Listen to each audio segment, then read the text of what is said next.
good morning to all of us. I hope we are well. It's the last day, so I'm hoping the energy levels are quite high, being the last day, so we are finishing strong. So we have been having quite an interesting conversation. We started day one on redesigning the organization for high performance. Day two, looking at the digital future, convergence of people and technology. And day three, today, we look at the strategic HR leadership, putting HR in the driver's seat. So we have a very interesting panel, and end of the pandemic started, there's been a lot of conversations in the HR space as to what role HR needs to play, whether it is operational, strategic, or both. Yeah. And I would want to hear from the team, even before I introduce the panelists, because we are experienced HR professionals. So I would want to see in the chat, I'm just going to get into my chat. What is your view? Is it operational? Is it strategic? Is it both? What do you think? Before that,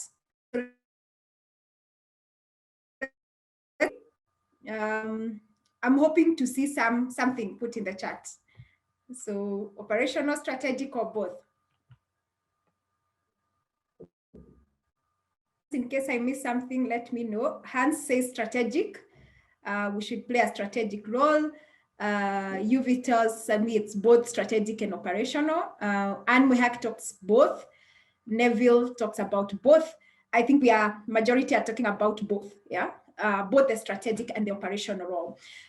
So sustainability and agility is key, yeah? So the balance between both. Interest that we're thinking it's both. But we have a newfound strategic position with this pandemic. We have been forced in an environment where we have remote working.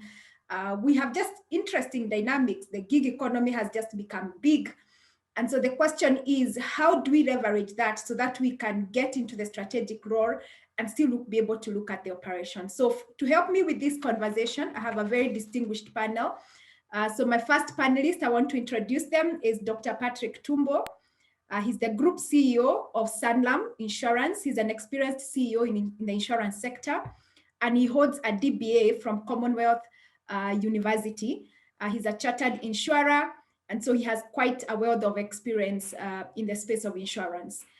The next person we have is CHRP Kuresha Abdullahi. She's the Executive Director, IHRM, Institute of Human Resource Management, Kenya. She is a CHRP professional.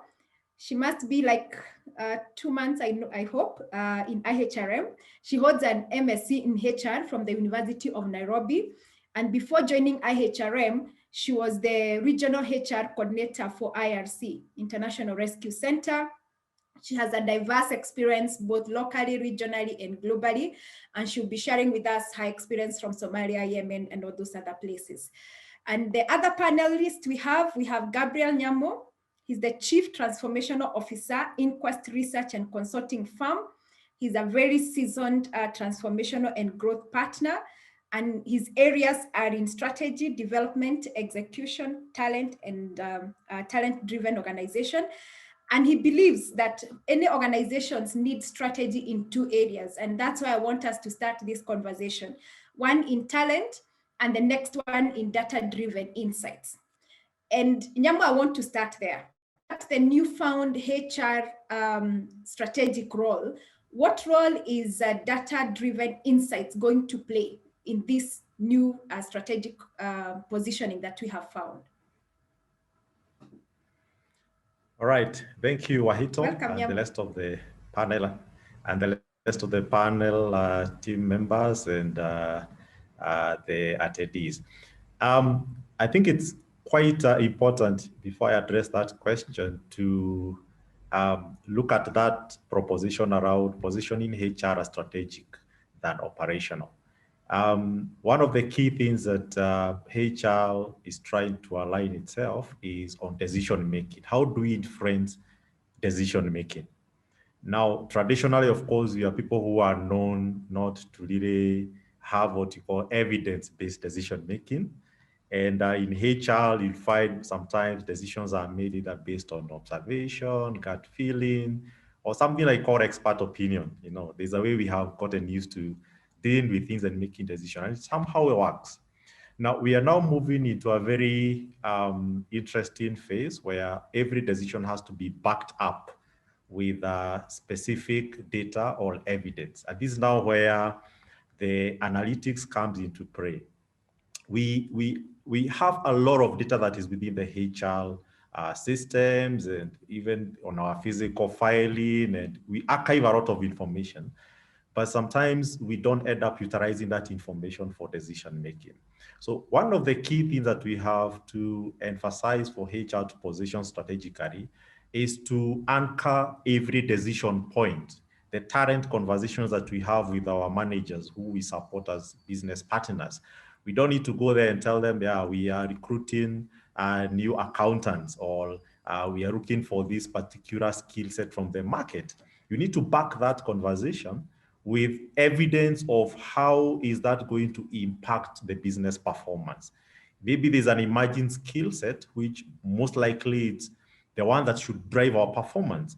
And therefore, that is the conversation that we need to change. It's a change of narrative. It's a change of how we model our business cases. We need to back up our data, our decision points with enough evidence. I think for most people who are familiar with what is happening currently, we have what we call the big data. Traditionally, we have so much zeroed in on only using data that is within our organizations, what we mean the HRIS, the Human Resource Information Systems. We need to go beyond that. There's a lot of unstructured data that we find in social media, the likes, the shares, the comments, the emojis. All those are form of data sets. Question is, how are we using those sets of data to kind of model behaviors of the kind of talent that should perform and should probably, we should attract more. That is the biggest conversation that we have to bring into the HR leadership, that we need to look out for data that is not necessarily within our enterprises, but even go out beyond, because currently we can get this big data from Facebook, from LinkedIn, from or Twitter and all that, that can tell us more about our behaviors and the behaviors of the people that we are leading. So that's the critical emphasis there. So if we anchor and support our decision points using data, then we are likely to also kind of influence our boardroom. When we get given that seat in the boardroom, we are not just coming with stories. We are coming, of course, with enough data set that can support our value proposition. That's on one side. Of course, the other side, of course, is to make sure at least we're able to understand the key things that we are measuring. We know we are the people who are driving performance management. We are the people who train on this. But sometimes we end up measuring activities and results. And we see this quite often in the marketplace. We are busy measuring activities like number of hours of training, number of training programs attended. We need to shift our mindset from such kind of measurements, which are a bit more activity-based, to strategic measurements that are more results-based. And that's still a piece around the big data again. So we need to look at which are these strategic KPIs that really will give us evidence of business performance. And that will help us have candid conversations with the business leaders, whether it's the CEOs or the other C-level peers that we are meeting and interacting with at the board level. So that would be my initial imperative around that conversation. We just need to be very intentional and make use of data to model our business cases.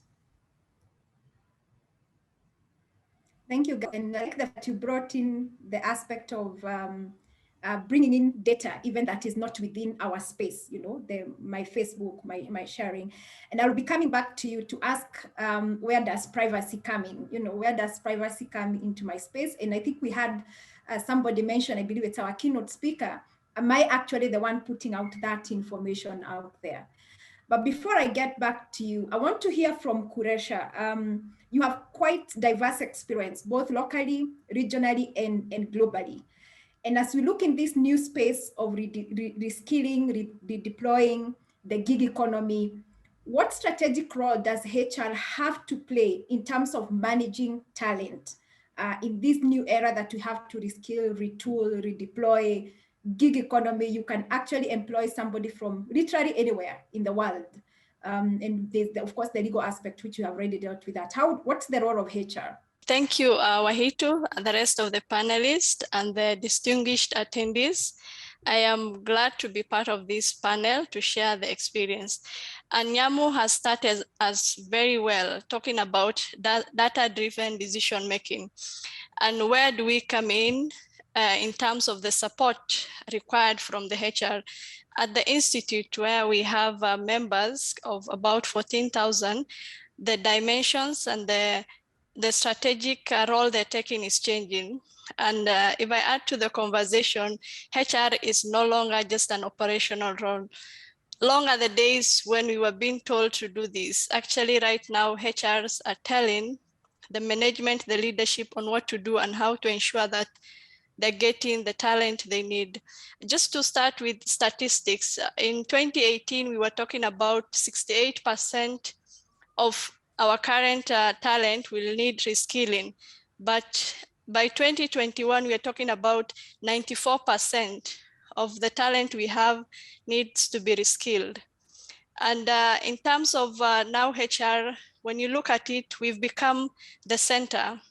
And the pandemic has now fast-tracked the future we were talking about, because we were looking at 2030. Now what we were planning for 2030 is now, in terms of employers are looking for people who can self-manage, tolerate level of stress, be innovative, learn quickly. And managing that talent is how do we tap into the gig economy? Because now there are people who don't want to work 8 to 5, but work for multiple companies, but they have the skills. And just to give you something that what is going to be scarce as we go forward will be people with ideas. It's no longer about the skill. And that's where now prior learning comes in. Academic setting learning, or someone who just self-taught himself or herself on ideas. And that's what we will be all competing for. So from the HR point of view, and the expectations that are required from HR is to stay with the trends, ensure that they're upskilling and reskilling, informing their organizations. It's no longer about bringing a job description for you to recruit. It's about HR going out, watching out the talents, and that's now where the social capital comes in. Stay connected within your networks. Look what your peers are doing, search the research which has been done, and something that we've done at the Institute, what now the HR employees are more looking into, it's something that we will cover today. They want to be trained more on HR analytics, mentorship and coaching, mental health issues, preparedness for retirement. And that's something which is key. We're no longer retrenching people because they're 65 or 60. We are now trying to automate on what now we had the workforce planning, but now we are more focused on work task planning, because remember, we have automated part of our business and one part is being done by human. So how do we bring the two along? And as we get along, we have to retrench part of our workforce. We have to prepare. And something that quickly comes to my mind is, as you interview, when you're asking the question, where do you see yourself in the next 5 years? Look out for the savings the person will make. And even start retirement conversation as early as from the onboarding. Going to the talent, how do you onboard? Because remember, we're talking about there's a behavior change. We are sourcing online, doing interviews online. If someone was to ask you, Wahito, about 5 years ago, can we have, I never forget this, we had some trainings here in Nairobi, and our employees in Yemen, Sudan, Somalia wanted to join in the conversation. And at that time, all these apps we have were not that popular. And looking for back to that incident, I regret that I never gave them the opportunity to be part of that conversation. But at that time, we felt it was not possible. Now, the question I'm asking myself is, what made it possible? And that comes in with the change management. As we source for talent, we have to ensure that they're ready for the emerging trends. and even how they interact with their clients, because some businesses are profit making. You have to convince someone and sell an item via video conferencing. How are we managing that behavioral change? At organizational levels, are we tapping into the facilities available for the online trainings?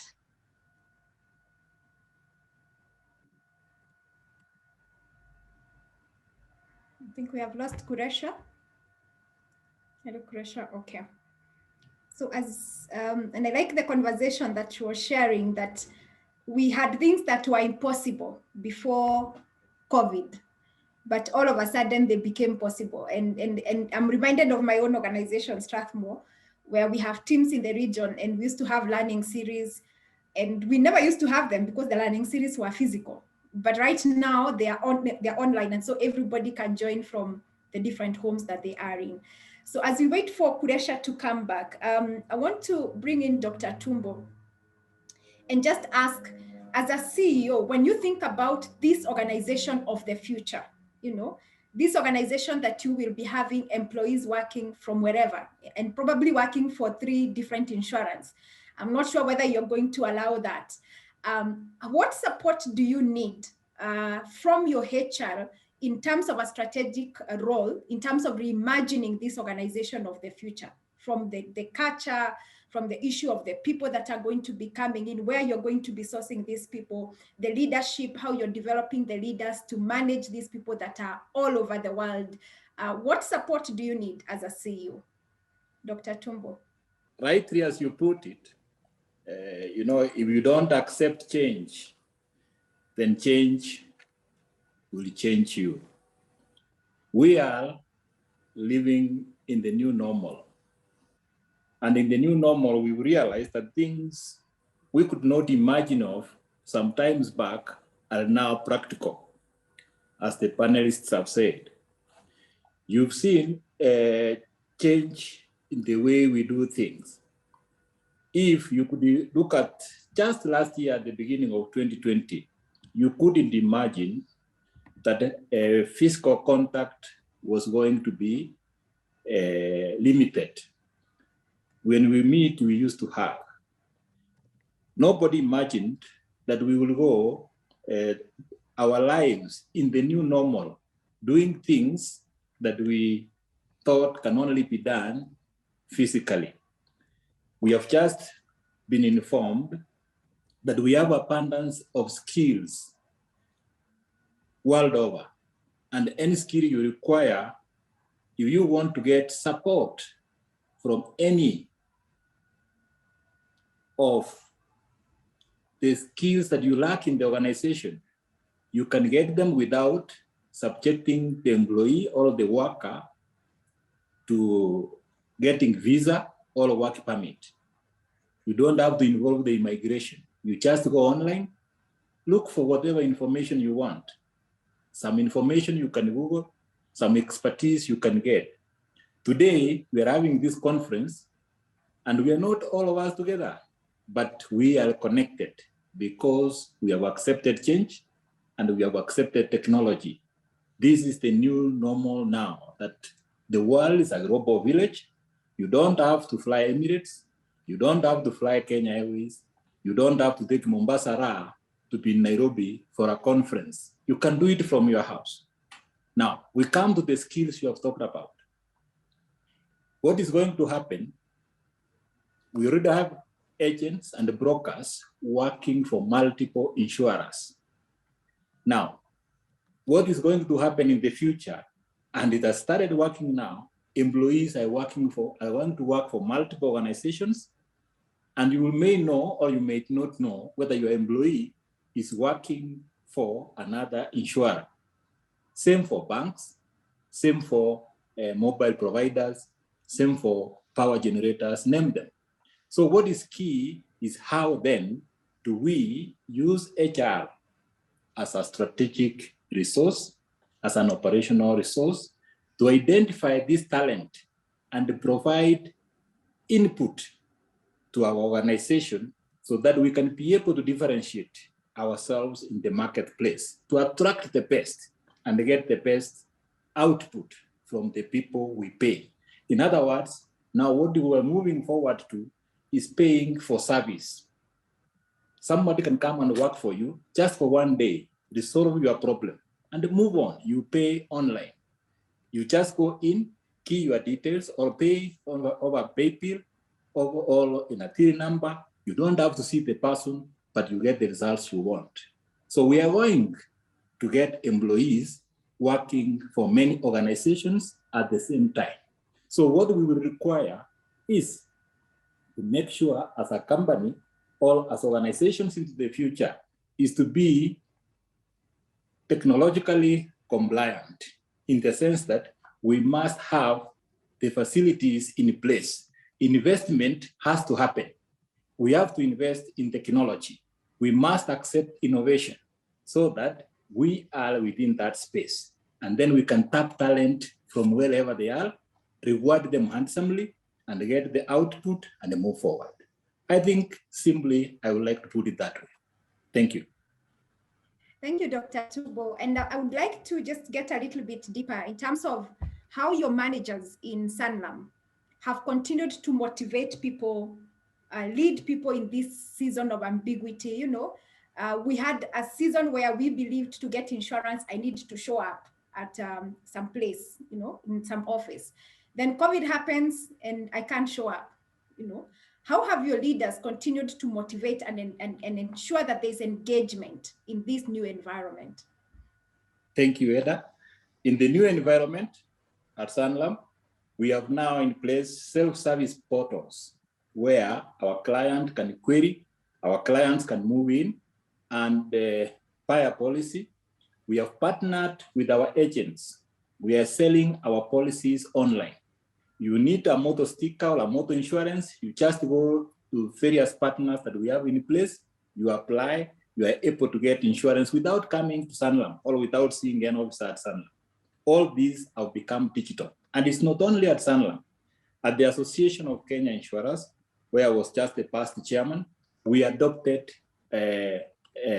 electronic certificates, which you print at your doorstep. So you only go online, apply for your insurance, give your car registration, get your sticker and move. That notwithstanding, even on the life side, we now sell our life policies online. We have enabled our agents on their mobile phones. They are able to interact. And we have gone to an advanced feature which we are about to launch, that as the customer is filling the form, you can share the screen. You can help the customer fill the form, and then we are sharing all those electronically. So we are doing what we call straight-through processing.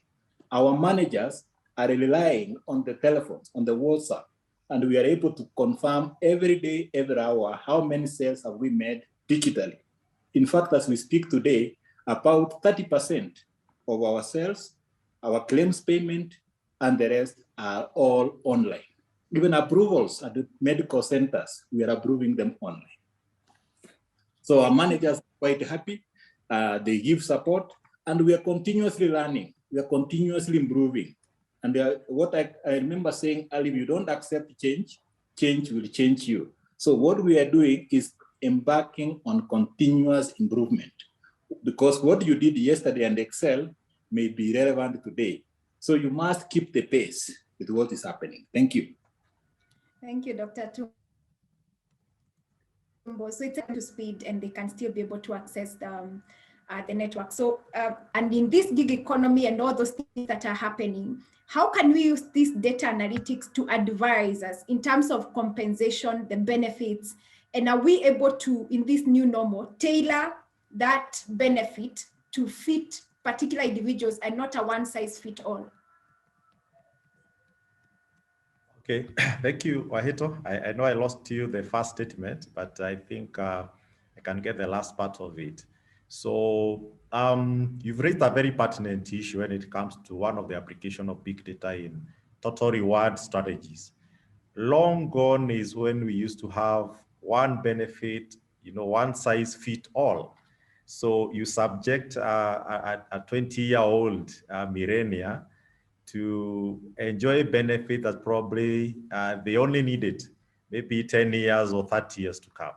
We call that flexible benefit modeling. And I think it's a high time that now we have to personalize our benefit to the target employees. And these are very cross-cutting issues. There are three things that, of course, are disrupting that phase. One, every employee wants to feel they're enjoying a personalized service or a personalized touch or a personalized experience. Number two, they want to enjoy benefits on demand when they need it. And number three, of course, is differentiated value. They want to experience a bit of a differentiated benefit from the employer. So we need to create like more of bouquets. Let you create a kind of a buffet kind of packages. And we can only do this when we have studied the diversities we have. We have a mixed generational workforce where you have the millennial, we have the Gen X, the Gen Y, all the way. So we need to have a bit more studies, in-depth studies that are data-driven and evidence-based from all these diversities and see what drives each of the diversity. What do they really prefer to be compensated with? So if I don't have children, for example, I'm a single and I'm 22 years old. And then, of course, you give me children education kind of cover as a benefit. It won't be appealing to me, and you won't retain. Our talent retention will not be effective if that benefit does not speak to my situation. So this calls for a lot of flexibility in terms of HR, being able to do a bit of a lot of study, correct data. We need to get feedback. We need kind of to commission these different diversities in different codes and try to study their behaviors and motivation, then create data-driven models for the benefit that will impress them and will kind of retain them and that will meet their need. So benefits have to address a particular need. So I think that's a mind shift, which is gonna take a bit of time within our normal traditional practice, where we have this HR manual and it contains all benefits and everybody enjoy the same thing. So probably I may want to enjoy higher pension when I am 45. Let me enjoy that at that time. But how do you tell that I will need it at 45? Unless you pick enough data and feedback, and through analytics, you're able to tell this is what drives satisfaction of benefits at age 45 or at age 35. And then tailor and customize and personalize the benefits per those diversities. So we need to record more data that is not just the transactional data we pick in HR. Traditionally, we are known to just correct the basic information in terms of when you joined, your performance rating and all that. We need to get more deeper to unearth some data that is hidden within employees in terms of behavior, in terms of motivation. Some may look a bit sentimental, but that will give us a lot of insight to model the best packages, the best total reward that will help us kind of retain our employees. So that's what we should be focusing on right now. And we can get this data from feedback tools, collaboration tools, and also surveys as well. If you can be able to be intentional in this, you can collect a lot of information and be able to convert them into insight to help us structure flexible benefit products for our employees. I don't know, Wahito, you back? Yes, I am. Thank you. Thank you, Nyamo. Okay. I think somebody said it's the challenges of technology in Africa. Yeah. Sorry so I don't know whether Kuresha is back. Thank you so much. You're talking about tailoring, those benefits based on the various categories of people we have and the insights we have. I would want to take it up with Nyamo with you regarding talent. How do we ensure that we still retain the social capital in this new normal? How do we retain that social capital? We are used to, that informal kind of engagement. Right now we are saying that you're going to have gig economy. We have somebody working in India, you have another working in Kenya, you have another one working in Tanzania. How do we retain that social capital? And what is the role of HR in this new normal? All right, thank you, Wahito, for that. This indeed is a critical conversation that is already contemporary and ongoing because we are used to the longevity of talent where we hire somebody today and they are going to work for 10 years. And therefore, it's like we own part of their life. But apparently now we don't own them for life. The permanent and pensionable, of course, is no longer there. Now, what I will respond that is I will reinforce what Kuresha had mentioned, that we are more interested with people with ideas. We're interested in people with creativity, people with value. I'll convert that into value. So what we need to do, especially as HR, is to clearly define our work structures more so that we're able to tell, if I engage Wahida today, what value am I getting from her upfront? So even if she served me for, let's say, 5 months, I've already derived the necessary value that I needed. I keep redefining what we call the experience. And sometimes we have been looking at kind of getting longer or lengthy tenure of service from our employees. And sometimes we get this person who have worked for 10 years, and that could be only 1 year repeated 10 times. We don't want to get into that. So 1 year can be repeated 10 times and you have 10 years of experience. That is not adding value to the organization. But somebody may kind of serve you for only 6 months, but you still get the best. If at all it's an innovation, maybe they were bringing, you've tapped the ideas, you've tapped the innovation, their creativity, and implemented it to have tangible benefits on the organization. What this calls for is, of course, adapting the culture that is very agile and quite very speedy in execution, because these people are not going to work for you forever. So you need to know, how do I move with speed in terms of tapping their potential and what is within them in terms of the ideas and creativity, and convert them into value, business value.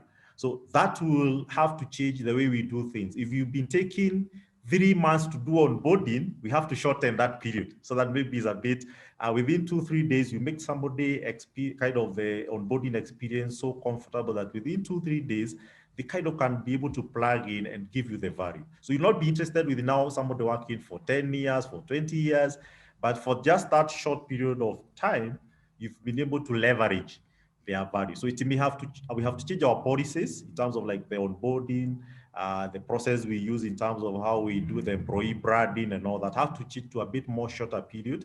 And then we have to have deliberate knowledge management, because this person who works for only, let's say, 5 months, you also don't want them to go with untapped potential that probably could have benefited your organization. So we need to see, how do we transfer and tap that knowledge even within a very short period. So we need a very proper, robust knowledge management. And that's why the technology is helping us, because people can collaborate.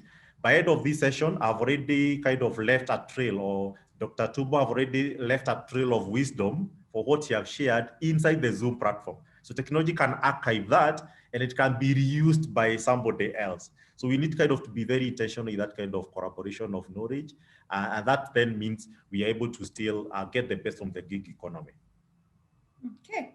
Thank you. Thank you for, for those insights. You need to be agile, sort of anticipate what is coming, restructure our policies around it, be agile and move pretty fast, move very, very, very fast in terms of what we are doing. So we no longer have the luxury of a 3 months onboarding orientation kind of a thing. Yeah. So thank you so much. Kuresha, I want to come to you. And when we started the panel, we asked whether we want to be in operations or we want it to be strategic, or both. And I would say 99% we are both. As we get into this new normal, how do we get that balance of the operational things that must still be done, and us be playing a very strategic role, getting to the boardroom, influencing that conversation, changing the policies? How do we ensure that we can get that balance? Let me start by saying this. If there is any organization which has not embraced HR as a strategic role, then they should be looking at closeout for, I will not even put it at 5 years, in the next 2 years. Because HR now is at the center and HR is the business. You've mentioned that the next CEOs will come from HR. So we need to ensure that the HR role is strategic. We've devolved from doing administration. The last role was a partner, and now we're talking about strategic. And I would like to introduce the word HR as part of the business. Like, it's their business, telling the leadership what needs to happen, what kind of talent they need to keep up with the market, and how to get the talent they're looking for. And by doing so, you're not only going to achieve in terms of the strategies of How are we doing our compensations? Are we up to date with the policies? Remember, I have missed out on the legal perspective of it. Remember, some countries, the laws take time and it's implemented in bits, but what you document, given the circumstances, what you document in your HR policies also stands as a law in a court of law, given the absence of the country's law at that time on how to manage what we're witnessing right now. And that's why HR is a strategic role, and we should be sitting at the boardroom giving these ideas on how to move the business to the next level. We've said we've become a global village. We're tapping into talents which we will not have accessed if it wasn't for the new normal. So right now we should be thinking about what's next, and we'll have all fitted into what's happening right now, because we're calling it post-pandemic. Is it really post-pandemic, or it's something that we have to live with and carry along with us? Because I don't think there is any post at the moment. And even in terms of performance management, remember the focus was on 8 to 5 job. Now we're looking at deliverables, the quality of the work, rather than just sticking to who is online between 8 to 9 or who is delivering. We could group and ensure that the teams are available, and that's where agility comes in. And the goals are now more agile because we had a strategic action plan, which was 2019, 2023. And by 2020, we had to readjust the same because what we have envisioned was no longer what the future was presenting us. So you need to get talent and who are ready to ensure that the performance and the goals they're supposed to achieve is an ongoing conversation. What we've planned yesterday can change today depending on the environment we are in. And something very interesting and close to my heart that I would like to bring in terms of the talent strategies is the equality this new normal has given us. For the longest time, we've struggled with social injustices. We've talked about diversity, but we have an opportunity right now to correct all that. And the new normal has provided us. If I come back to Kenya, a position advertised here in Nairobi, before someone who has the right skills, who can contribute to the organization, one is in Malaba at the border and the other one, the other extreme border, Marsabit. Now we have talents in both extremes, all working for companies based in Nairobi, and they don't have to worry about getting that transport. Do they have relatives in Nairobi as they go for the interviews? So look at the benefits this new normal has brought us. And even in terms of the diversity, how we share information, and HR is at the center of that. Remember, you're looking at what are the other organizations are doing. Benchmarking is continuous. It's no longer commissioning a research to do. So HR is supposed to be on the lookout to ensure that what are their peers doing, look out for the competition, and that responsibility is not with the sector leads anymore. It is with HR, because we're talking about people. And as we do our onboarding, and that's why now HR is a strategic and no longer operational, they are feeding and deciding what are we moving forward with since we're doing online onboarding. And later on, I know we'll talk about a return to work, but as we onboard online, how are we managing the behavior change that is required to come with working from home or working from anywhere, as some people have put it.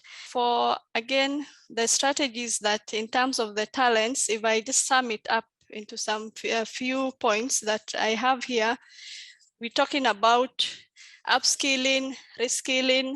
How do we do the work task planning? Remember, it's no longer workforce planning.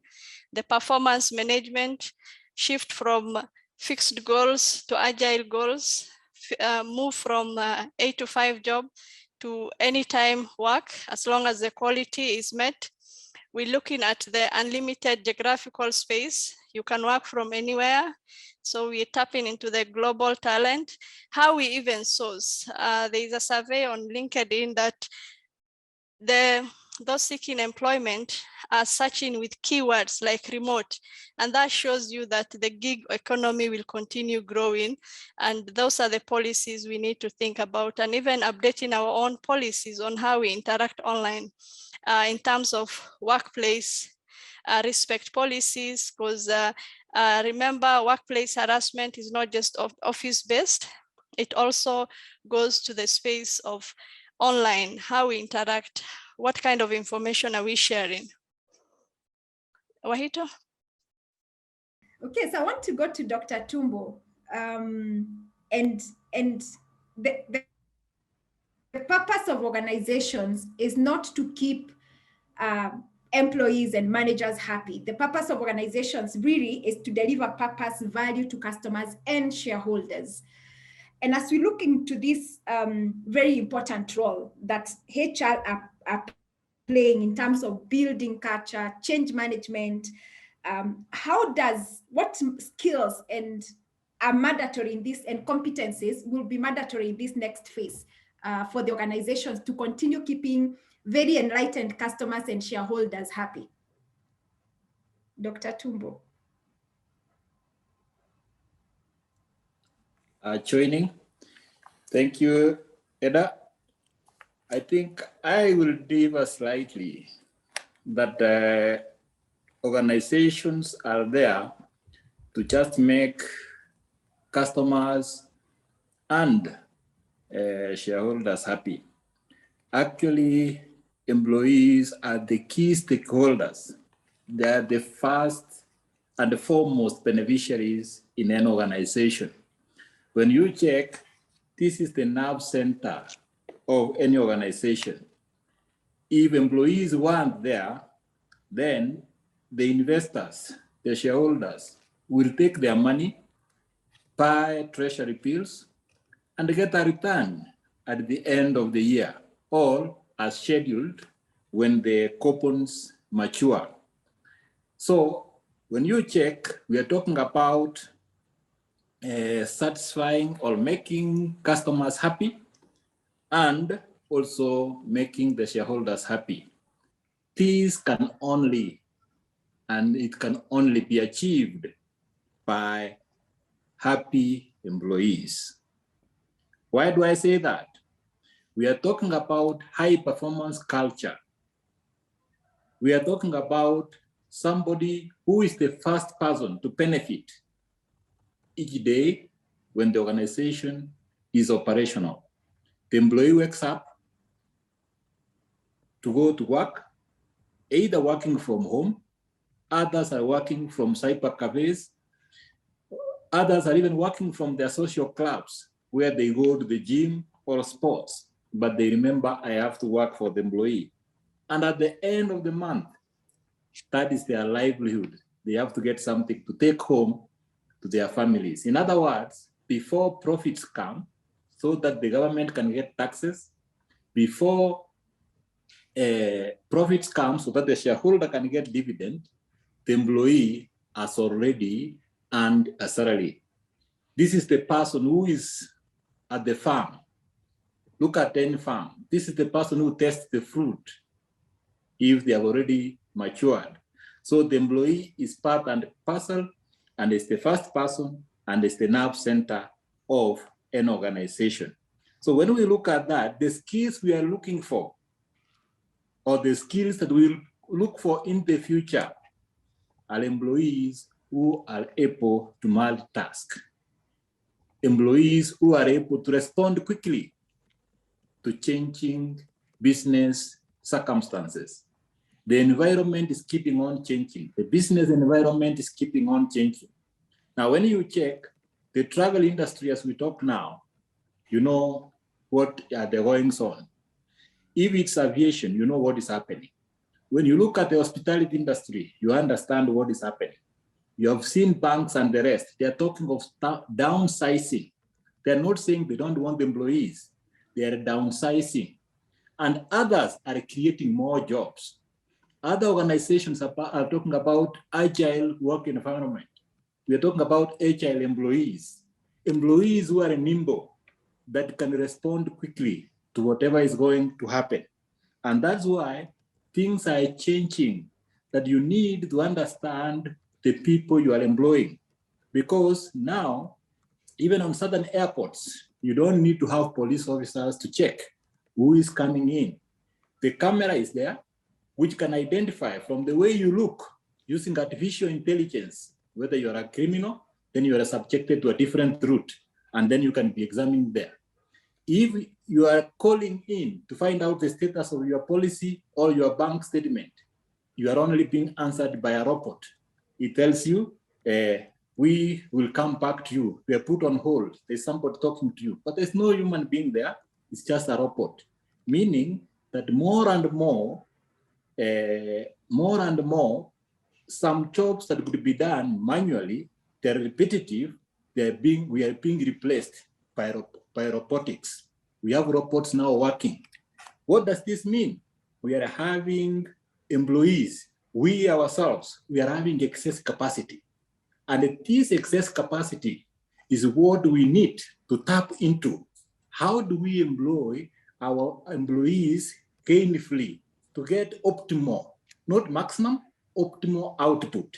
In other words, how can somebody give best output without being subjected to any stress?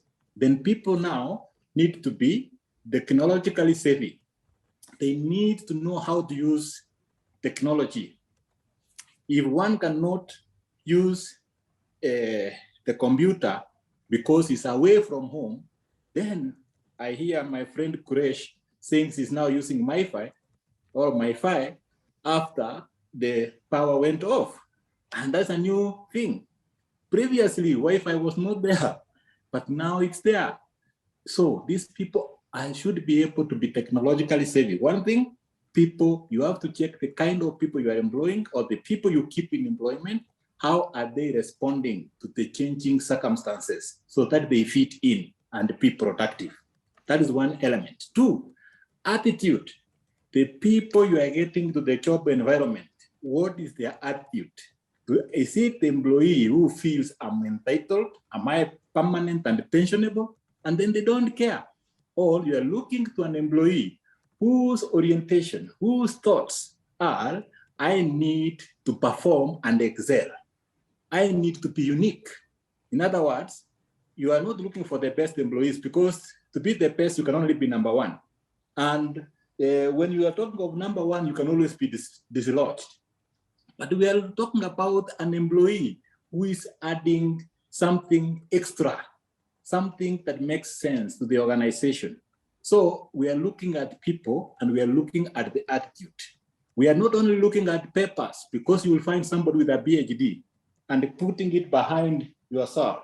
Now, with PhD, if you cannot deliver, you better keep your papers and stay hungry. We need people who are continuously innovating. You have seen every time you wake up, you're waking up to something new. Research and development has become key. We want employees who are always coming up with new ideas of doing things, not only perfecting what we were doing in the past, because what we were doing in the past can now be done by robots and the like. So to me, that is what we should look at when we are talking about the future. And as we are budgeting, as we are planning, we are going to do away with fixed salaries. You will find that you will do a work, and out of that work, you take a share. We are going to look at a future where we are talking about joint ventures. In quotes, the laws are changing constantly. There's a lot of dynamism. You see, previously, if you were to go to the bank, you must present yourself physically and sign when the bank officer is seeing you to withdraw money. Now, if the bank had not changed, you go to mobile money, the only thing you need is your phone number and your PIN number. You get your money anytime, pay anytime, wherever you are. Things have changed. You have seen the banks have started scaling down brick and mortar. Instead of ATMs now, they're pulling them down because we have gone electronic money. So everything is changing and the service is changing. If you want a cloth in your house, you go to Amazon, order online, pay online, it's there. You don't need anybody to come and measure you. then go and feed, and then make the cloth and bring it back to you. Now shopping is being done online. Even the supermarkets, Carrefour, you order, things are dropped. If you want food, you see it's being dropped. Now, then it means more and more people have excess time. And unless we tap this properly, then with excess capacity, you will be finding that employees will not be productive if they don't have something challenging. In other words, we must make sure that our employees and ourselves are challenging ourselves continuously. What is it that we can do differently to increase our productivity to get higher returns? And also in reverse, make sure that the employee is happy. Then that's the only way the customer is happy.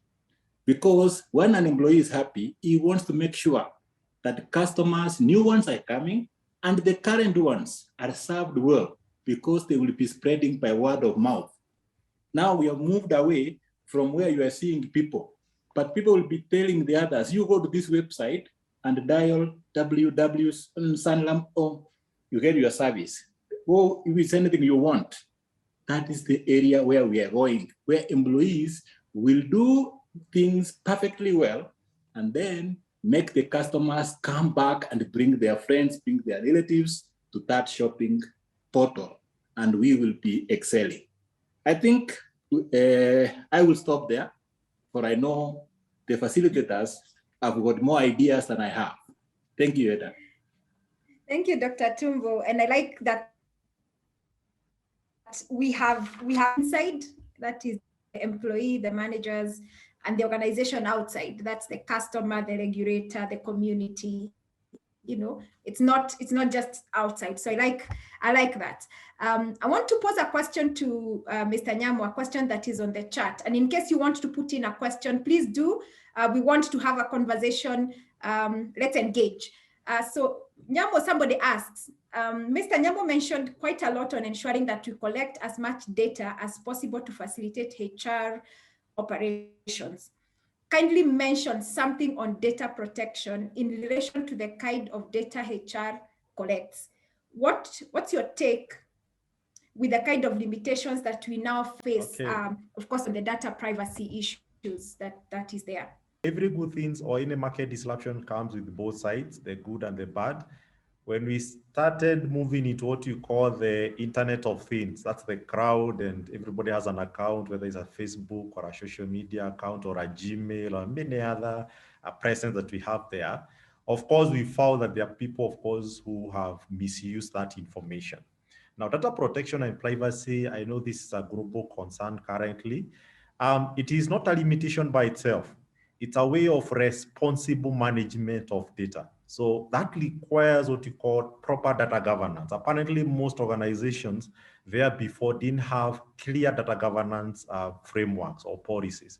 So what the current contemporary is pushing is that we have to be very responsible with the information that we collect from customers, information we collect for our employees.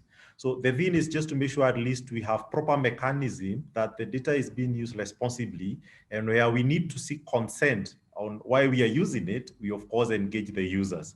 So I don't see it more as a limitation, but more of a change of how we've governed using data, so that you don't just pick someone's information and you shout it from the rooftops or all over the internet, and somebody has not given consent for that information.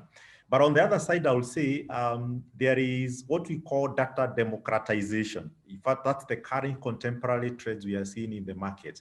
There's a lot of push toward democratizing data, because when we look at, let's say, social media, I'll just give a good example at, let's say, Facebook.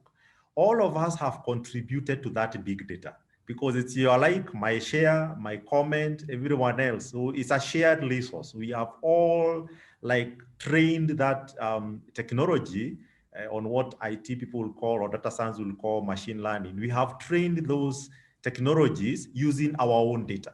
And therefore, then we all deserve a bit of an equal share. That's what you're trying to say. This, we own it, all of us.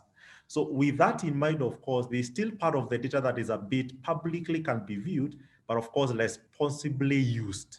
So I wouldn't consider that as a limitation. It's more of just a governance issue. just the way you'll do other governance frameworks for other business-related decisions, we also need to make sure we have proper data governance for the data we are collecting for employees or the big data we are gathering either from the internet and many other public portals. So with a proper data governance framework, we can be able to still adopt the big data and analytics and get meaningful insight from that data to drive our decision making. So that's how I'll respond to that. So it requires a data strategy. And I think that's why you find now recently, even the government, like most of the African states right now, they are moving towards entrenching public data governance, even within the government. Now we have a whole directorate in, like say, Kenya, who is in charge of data. Now, if you go to organizations, you find data has been left orphaned. There's nobody driving it. So there's no data strategy, there's no data governance, there are no standards set, and therefore we kind of expose that data to be not used in the right way. So with a proper data governance framework and governance processes, then I don't expect a bit of a challenge in still making use of the big data and analytics, even despite the tight regulations that we keep seeing being provoked internationally. Thank you, Nyamo. Quite insightful there, that it's not really a limitation. With the right structures, with the right frameworks, we can still be able to put in the right data analytics and insights that we can be able to borrow from that. Thank you, Nyamo. I'm still waiting for questions, but I will post this to Kuresha. Dr. Toombo mentioned about a season where maybe not everything, but majority of things are going to be done by robots. Yeah. So whether I'm buying something, there's a robot responding to me. And of course, that means, as he said, there'll be excess capacity. Yeah. As we anticipate that season, there's a lot of anxiety, which we have also experienced during this period of COVID, that we are working from home, we are anxious of losing our jobs, and all these things affect our mental health. What has been your experience in the area of mental health at the workplace? And how is that even now with COVID, with working from home, with pay cuts, with job losses? How is the issue of mental health? Thank you, Wahito. And as we've said, every change comes with its own challenges, and mental health is key. And let me just start by saying this, even those robots will require humans to set them and manage them and even ensure that they are produced. So remember, we talked about upskilling and reskilling. So we will coexist for a very long time. And as we get part of our work automated, new skills will come up which will require human touch, as we've seen. In terms of the mental health, as we talked about furloughs, retrenchments, the downsizing, people have started outdoing each other, and there's a fatigue that comes with it because everyone wants to show their relevance at workplace. And mental health issues have been faced. Even for some countries, the first case of COVID was reported in November 2019, but it took time for some countries to realize and go into the lockdown mode. And for those organizations who had international staffs based in different countries, now had to ensure that they get their international staff out of those countries and to work from home, because the office was closed. Most essential services were closed. So the only place that was safe at the time was home. And we have this asymptomatic. So by that time, some of the flights required that you produce a COVID test, a negative for that matter. One of our members was faced with a situation whereby they had to deal with an international staff. They did the test. Just the day the last flight was leaving that specific country, his test comes out positive, which means they're locked down in that country indefinitely, alone in a guest house, because we've said all the employees to go home, no support from the other workers that we normally have at the guest house. Most essential services were closed. And you can imagine the impact that had on everyone. And maybe someone needs to look into this. You're healthy and then the doctor says you have a disease and your life and health just starts deteriorating. So that staff who walked into the airport was lifted from that airport on ambulance. And Daktari knows this. When COVID came, it was not covered by the insurance. So the financial burden it had on the organization, the mental health it had on the employees, and even the family on the other end who now have their kin in a different country, no access, in a coma, that was traumatizing. And the fact that some people were thinking about, will I lose my work or will I still have? So now organization, or even at country level, like the government of Kenya quickly had to come up with services for mental health services. Most of them done online, either group therapy or for individuals to cope because it's a new thing. Maybe you've had contact with a person who was just tested positive for the disease. Now, how do you calm that person who has family? Now you go into a panic mode that maybe have I infected also my family? So I think mental health is a priority now. And any organization, we need to start talking about those employee assistance program, whether we're going to outsource and have it in-house. And the success of whether outsourcing or in-house depends on which industry you are in, and also the stigma that is associated with the same. We have upcoming apps that organizations are now sharing, some of them free, some of them paid up. We have in Headspace, MoodFit, Come, Do Yoga with Me, Fitness Blender, and those are some of the things that it's going automated by helping the person from the comfort of their homes or the space they are in right at that time. Here in Kenya, the government, especially the president of the country, has prioritized mental health, and the Public Service Commission have what they're calling right now champions, mental health champions. It's just when you have an issue, they're the first contact you start having discussions with, and they will share with you the available resources for you to go and seek further support. So it's no longer about keeping it to yourself. It's now about sharing. And for the organizations to even create that social hour, because there's this assumption that everyone is happy from work from home. That is not the case. Some people were happier and more comfortable working from the office space, and they found peace of mind there. So is there a way you can continue recreating that through having online social hour, even having a buddy to talk to, pairing people? So that is one thing that I will say, that we're no longer dealing this issue in isolation. It's part and parcel, it's with us, regardless of a CEO or the person in the lowest cadre in the organization.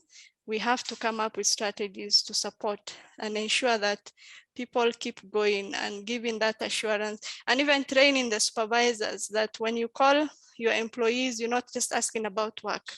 The first question should be, how are you doing? How are you coping? And learn from each other. What are some of the mechanisms you're using to ensure that you deliver work and also meet your other obligations at home? Thank you. Thank you, Kuresha. And we're just about to wind up, but I would want to hear from Dr. Toombo in the issue of claims now, because it's in the insurance sector. What have you seen? What are the, Nyamo talked about data. What is the data you're seeing in terms of claims regards to our mental health over 2020, 2021? Thank you. I agree fully with what Dr. Kuresh and Nyamo have all said. And it's true that the situation has actually deteriorated a bit. When we look at COVID, when it knocked our country in March 2020, nobody knew what to do and how to handle it. The suffering has been huge. I don't think there is anybody who is spared, either having not lost a colleague at the workplace or having been affected, a colleague who has been affected. In the larger families, people have experienced their COVID attack. Some have lost lives. And worse than that, even those who are still alive, they have not been affected by COVID in the sense that they have a relative or they have fallen sick. Some have actually been retrenched or been asked to leave their organizations. Some organizations literally closed business because there is nothing that they could do. You remember what happened in the transport, the hospitality sector. Actually, some sectors came to a standstill. We are looking at how they will start. So this trauma that the pandemic has caused is significant, not only in Kenya, but world over. The statistics we are seeing, people were sometimes more happier at the work environment than, as Croatia said, the people were much happier at the work environment than at home. And like the latest presidential policy report that I saw, presidential policy and strategy paper that I saw, they are saying that the lower income households have been more affected than the higher income households. Look at people living in the different estates. Nairobi, for example, where we are now, so we have others who have joined from the other counties. You will find that there's low internet connectivity. In some areas, people are relying on data. Data is more expensive than internet. Now, what is that causing? There is financial stress in the work environment at home because of that big bundled together. Father, mother, children, grandchildren, grandparents, and sometimes lessons were being offered online. Sometimes you wanted to work online. There's only one phone on one laptop at home. Let me just sum it. The environment has not been that conducive. And the result has been we are increased cases of mental disturbance. Productivity to some level has been affected. But now that we are not in touch with our staff, it's very rare that we know what is happening in the homes. A few who have come out, and that's the drop. After having been assessed by the consulting doctors, they find that people are actually suffering from stress related out of the pandemic. And people are actually wishing and praying that a cure is found, we revert to our normal life, but we don't know when. So the statistics indicate that other than the normal ailments of having stomachache, normal ailments which were starting from poor hygiene, now people are sanitizing, people are washing hands. Some doctors are even saying there is bad business. But there are some doctors who are saying there's increased business, especially the counselors. There are doctors who are saying they can't sleep because they are handling the pandemic cases. Name Nairobi, Kisumu, Mombasa, just see that doctors. Certain specialties are complaining. But other than the normal colds we used to have, they are no more. What we are having now are stress-related cases, and people are more and more being encouraged to socialize. People are being encouraged to exercise because, you know, for stress-related cases, other than being given tranquilizers or things to keep you stable at feet, it's to exercise, get fatigue. And you are seeing there's a lot of social disorder. A small thing causes the public to faint. You can see what has happened in South Africa.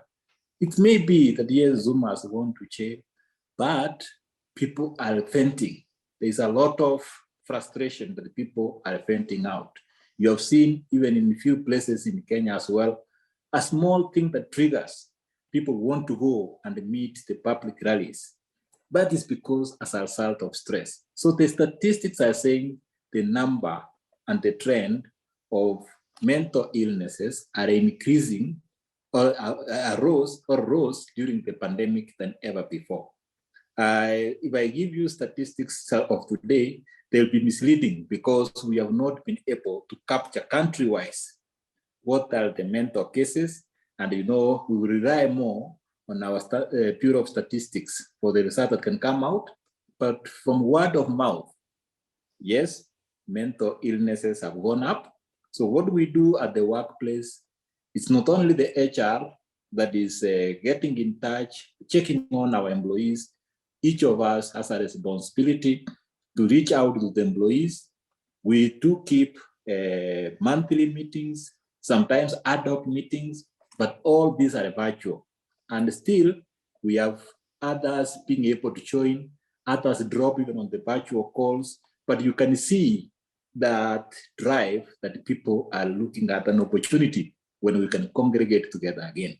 So I agree with you that mental illnesses have actually increased. And we hope that with the vaccines, we hope that with the observations that we are making, the ailment may come to containment. The pandemic may be contained and the people revert back to normalcy. But otherwise, there's a lot of disturbance at the home front. People are forced to be together. People who never used to share a day, now they are forced to stay weeks, months together. And you can see the offshoot, even cases that we cannot talk about have happened. You've seen even rape happening in the home front. And it's not only the women and the girls or daughters who are being violated, even sons, even men are being violated badly. So, and that's as a result of the mental misalignment that the pandemic has caused. I will beg to stop there, for I know the panelists may have more to say about it. Thank you. Okay, thank you. Thank you so much. I just want to ask the final question to Nyamo before we do our closing parting shot.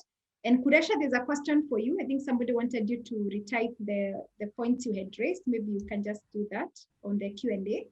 But for Nyamo, we, as Dr. Toombo has mentioned, we are working at home in a small house with children screaming, with neighbors screaming, with internet dropping, and all those kind of things are stressful. They are really, really stressful. Is there anything we can do, even before we can get to hospitals and insurance covers and all those things, before we can actually get there? Is there anything we can do to prevent and to keep ourselves sane as we continue working from home? Because we are going to continue working from home for some time until we don't know when. So how can we keep ourselves sane as the HR practitioners, but also help our people keep themselves sane? All right, thank you, Ahito. I think I will more reiterate that using some practices that have benefited me as an individual. As much as we are the panelists, of course, we are all been in this space together. In my consultancy engagement, there are times where I felt fatigued, you felt burnout, you felt, you have these 10 assignments you are running at the same time and you still have to deliver value.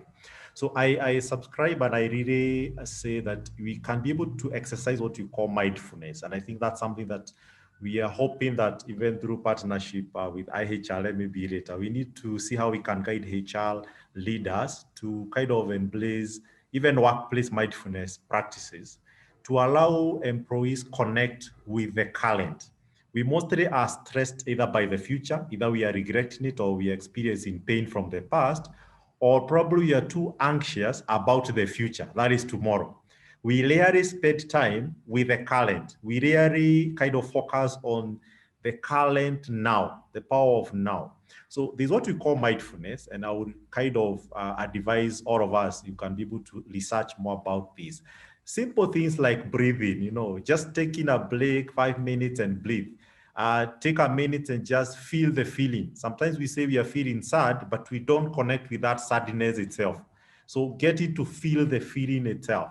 I have done this myself. Sometimes I will close my eyes and I'll try to focus from my hair at the head, and I'll try to move my inner side all the way downwards through my body, feel my heart, feel my toes, feel my tummy, feel the pancreas, even if I can't see it, feel the heart, even if I can't see it. Those are kind of very simple relaxation techniques, and they can help a lot in terms of managing and relaxing and be more productive in work. There are also things like creating something, just purpose, I'll make a toy, just be like a baby, the way baby just behave. You can create something out of the things that are available in the house. You can decide to cook something new. Those are very simple practices that they help you break out from focusing on a pain or something that probably will be distracting you, but trying to provoke your body kind of to release a bit of inner energy, and you experience an inner refilling of your energy and drive. There are times where you find yourself working 18 hours and you only have a few hours to relax. So exercising mindfulness, and they even structured mindfulness at the workplace. You can also do this in the house, at home. I personally am a beneficiary of the mindfulness, and I will encourage, at least we can encourage our employees to be able to do this. Some of this information are available online even for free, and therefore people can be able to research on their own. So I will encourage that. It's kind of one way that we can be able to navigate through these stressful environment, and we are anxious about what is going to happen next. Thank you so much. And it's been quite an exciting conversation. Thank you for the contribution and even for following. And we really looked at how do we reimagine our organizations, how do we look at talent from a strategic point of view, how do you look at the well-being? That's why we are talking about mindfulness, those small things that will not cost anything, but will keep us sane. And how do we look at the HR systems? I want to invite my panelists to give their parting shot, and we will close. So I will start with you, Nyamo, since you're already on the screen, your 30 seconds parting shot. All right, thank you. It was my pleasure connecting with all of us. I think I would say, even as we look at getting maybe to re-enter back, let's not forget that this is something that is going to stay with us. Let's be adaptive, let's remain positive, embrace feedback, and let's co-create learning experience and share. What is working in Sanlam can be shared with what is working in my organization or other places, so that we can be able to build each other. Thank you very much, and may we position HR to the boardroom as we pro the strategic role as a strategic business partner. Thank you. So co-creating and sharing experiences. Puresha, over to you, your 30 seconds parting shot. Yes, thank you so much, Wahitu. I cannot overemphasize how now HR is part of the business. As HR, you're required to be agile, proactive, and advise the business, adapt the design thinkings. We can no longer stick to one policy. Keep updating your policies as new trends come in. And we will, as we re-enter the new workplace, let me just use that word, is that we have the work from home, the hybrid, and also the people who are in the office. Ensure that you're working towards building strong teams, build flexibility, keep everyone in touch. Remember, I'm not sure how popular the Friday and Wednesday daily nations are right now, because that's where most of the jobs used to be advertised and we used to go to, but now it's digital. We're no longer talking about labor, we're talking about talent. We are no longer talking about competition. We have to ecosystem, as Nyamo has said, which company is doing what and how are we adapting. So we've become just one small global village, and 3 institutions now have to coexist. That is work, school, and family. How do we balance? Let's not assume that some people live alone, some people have elderly parents to care for, others have young children to care for. So as HRs, let's be mindful, let's advise our leadership on how to ensure that everyone is comfortable and delivering to the company. And my last parting shot, for you to have a successful business, put your employees first. It's no longer about the customers, it's your employees. Happy employees leads to happy customers, and the rest of the stakeholders will be happy. It's no longer about how do we wait for retirement age. It's about planning for the future. How are we reskilling and upskilling the talent we have currently? And that is the responsibility of HR. And that's what you need to communicate to your CEOs. Go and grab your space. The time is now. Thank you, Wahitu. Thank you, Kuresha. Grab your space. And as HR, let us be mindful of the three institutions. We have school, we have work, and we have even elderly parents that we are taking care of and clamoring for this small space for all of us to be able to work. In HR, we are taking care of the internal organization, the employees, the managers, the leaders, but also the external organization, which is the customers, the regulators, the community, the shareholders, all those ones. So how do we ensure that we can serve both organizations? Dr. Toombo, over to you for your parting shot. Thank you. Thank you. Instead of repeating what we have said and what my colleagues have said, you have touched on the employee, you've touched on the employer, you've touched on the customer, you've touched on the regulators of the government in general. We are the society. All I could give, I'm not an HR specialist, but a general strategist. I look at business first, but I've come to realize that for business to succeed and for you to succeed or to win in the marketplace, to win in any place where you are trying to be the best or to be unique, you must win yourself first. And you must make sure that you are safe, you are keeping well, and you are staying safe. So during this pandemic, my appeal to all those participating today is to observe, to continue observing all the COVID protocols. Washing hands, don't let go. Social distancing, don't let go. Sanitizing, don't let go. Let's keep on that.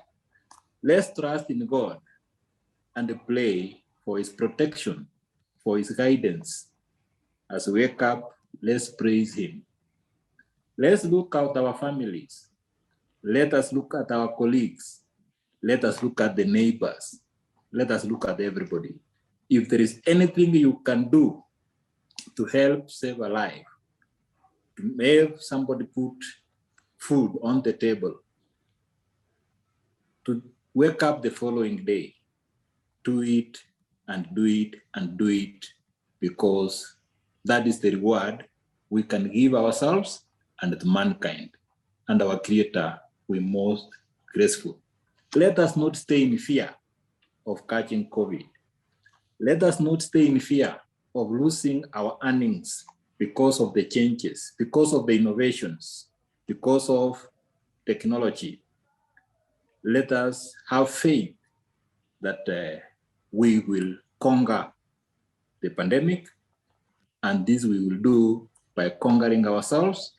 We walk out knowing that we are winners. We win ourselves from within. Kishinde ndio ushinde. So we have to win ourselves that we can conquer the pandemic. Then we need to upskill. We need to live to the future. And as life is, you know, we are all on a journey. It's like we have reached a train, and in that train, some may alight when their time comes, and others may continue the journey and wait, crossing on the train.